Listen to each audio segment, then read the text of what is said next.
pendant les élections, c'est un mort de trop. Je ne peux pas accepter cela. Mais pour le reste, il faut reconnaître quand même les mérites du pouvoir Tshisekedi, qui a pu nous donner un processus électoral civilisé et apaisé. Un processus aussi critiqué par des opposants, mais en même temps par la Senko, je parle d'Abbé, d'Ambongo, je parle aussi de Cholet, et quelques critiques aussi des opposants qui n'étaient pas d'accord, parce que tout au début, ils ont eu à poser pas mal de préalables qui n'ont pas rencontré satisfaction de la part de la CENI. Pour moi, l'opposition est dans une posture tout à fait normale. L'opposition, Israël, elle s'oppose. C'est tout à fait normal. Je ne vois pas, même si Dieu le Père serait descendu du ciel pour nous organiser un processus électoral de la meilleure facture qu'il soit, l'opposition se serait opposée. Je pense que c'est de tradition, c'est tout à fait normal. Par contre, ce qui me préoccupe sérieusement, c'est cette intrusion d'une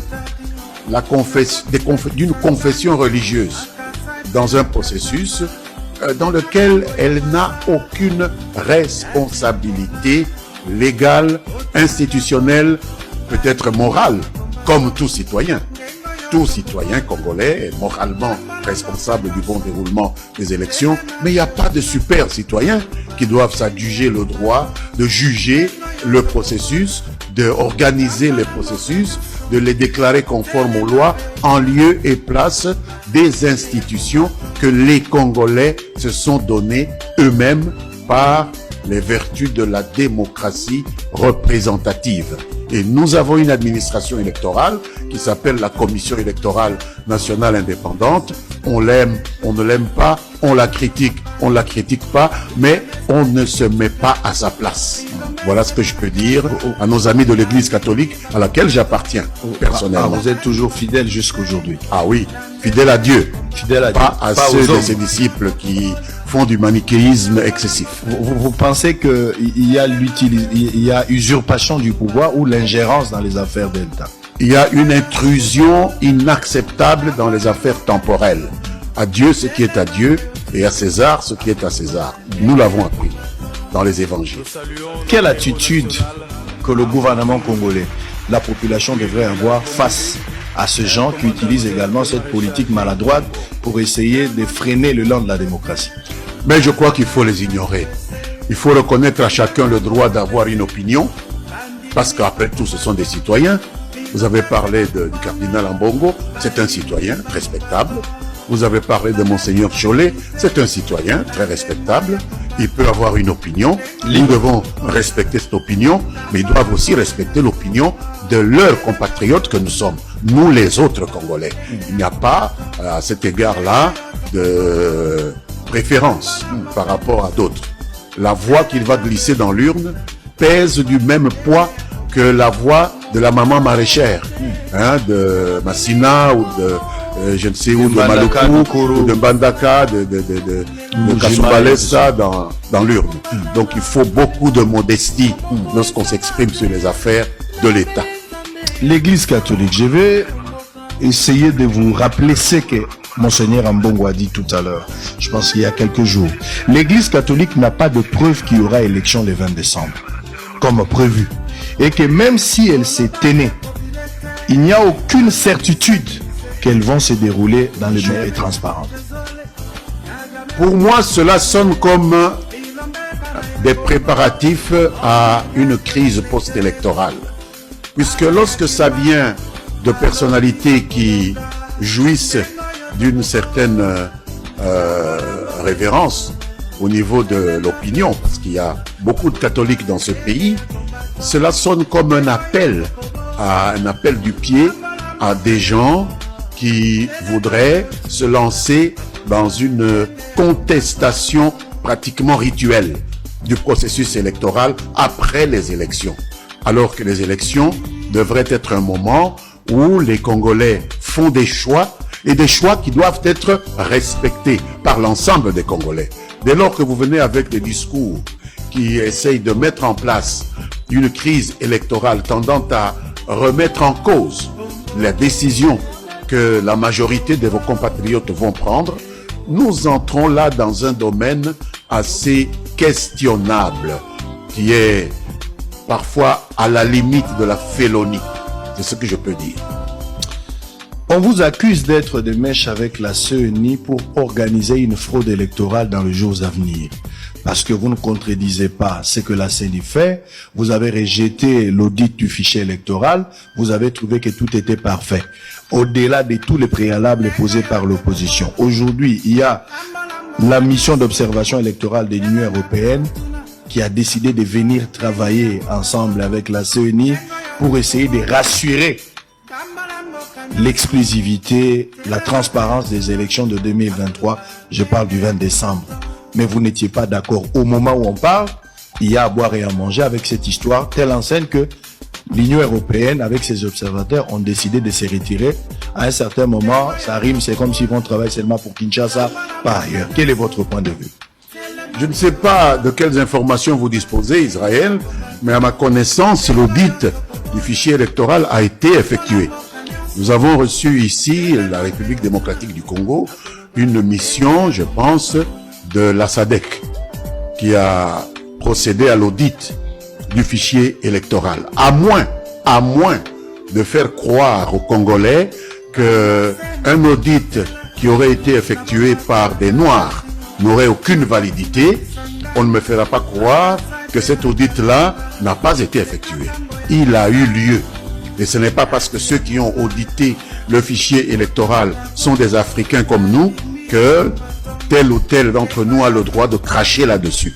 Ce sont des experts électoraux qui ont audité et ils ont une expertise qui est de la même facture que celle que nous reconnaissons aux auditeurs qui seraient venus de l'hémisphère nord de notre continent. Pourquoi toujours mépriser ce que les Africains font? Pourquoi l'audit qui aurait été effectué par la SADC n'aurait-il aucune valeur aux yeux de certains? Le fichier électoral a été audité, le fichier a été déclaré conforme à ce que l'on peut considérer comme des standards internationaux généralement admis par ces experts qui ne sont pas moins internationaux que ceux qui viendraient de l'hémisphère nord, à moins de dire que nous sommes des esprits néocolonisés qui ne peuvent accepter des vérités que lorsque elles sont assénées par nos anciens maîtres coloniaux. Ça, vraiment, je me refuse à cet esprit-là. En second lieu, l'Union européenne a été invitée fort aimablement à venir nous accompagner dans l'observation de ce processus électoral. Et ce que j'ai pu comprendre, il y a eu quelques grabuges avec nos services d'intelligence qu'ils voulaient mettre un peu sous leur coupe, comme s'ils voulaient prendre le contrôle de l'intelligence stratégique de ce pays à la faveur de cette observation électorale. Aucun pays au monde, même en paix, alors que nous ne sommes pas en paix, nous sommes un pays agressé, ne peut accepter de placer ses services d'intelligence avec tous ces matériels, notamment ces matériels de communication, sous la coupe d'une puissance étrangère, fut-elle observatrice du processus électoral. Et donc, ils ne se sont pas mis d'accord et ils n'ont pas renoncé à l'observation.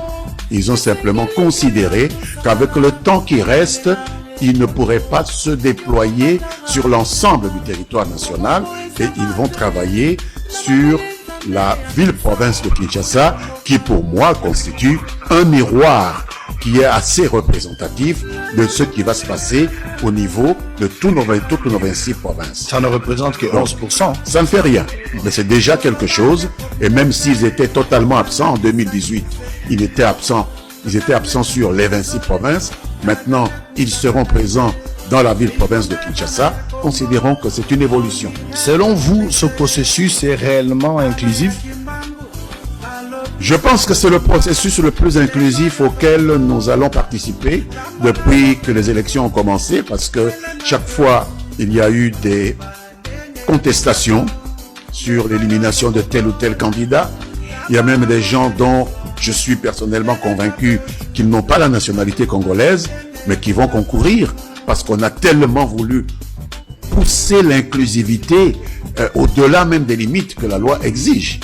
Mais je m'en tiens là, je ne vais pas citer des noms, mais je pense que c'est la campagne, vous êtes libre. Hein? Non, non, mais tous les coups sont permis. Hein? Mais si on avait voulu vraiment appliquer la loi, si on avait voulu réellement mettre en œuvre les dispositions de notre Constitution, parmi les 23 candidats que vous avez présentés ici qui sont en lice, il y en a qui ne devraient pas se présenter.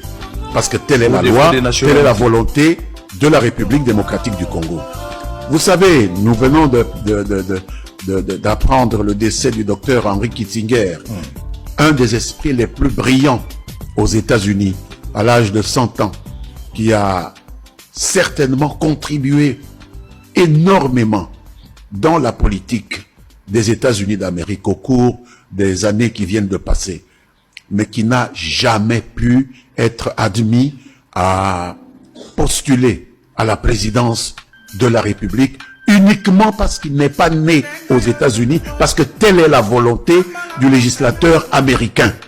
Mais ici, nous sommes étonnés de voir que beaucoup de nos partenaires étrangers font pression et sur le gouvernement, et sur la Commission électorale nationale indépendante, et sur nos juges constitutionnels pour nous faire accepter des personnes que la loi normalement exclut du processus électoral pour des raisons de non-appartenance à la nation congolaise au niveau de l'élection présidentielle seulement. On va y pour revenir. quelle raison, nous le saurons. On va y revenir lorsque nous allons parler du discours de votre candidat numéro 20 qui faisait allusion aux candidats des étrangers. On va y revenir. Mais parlons...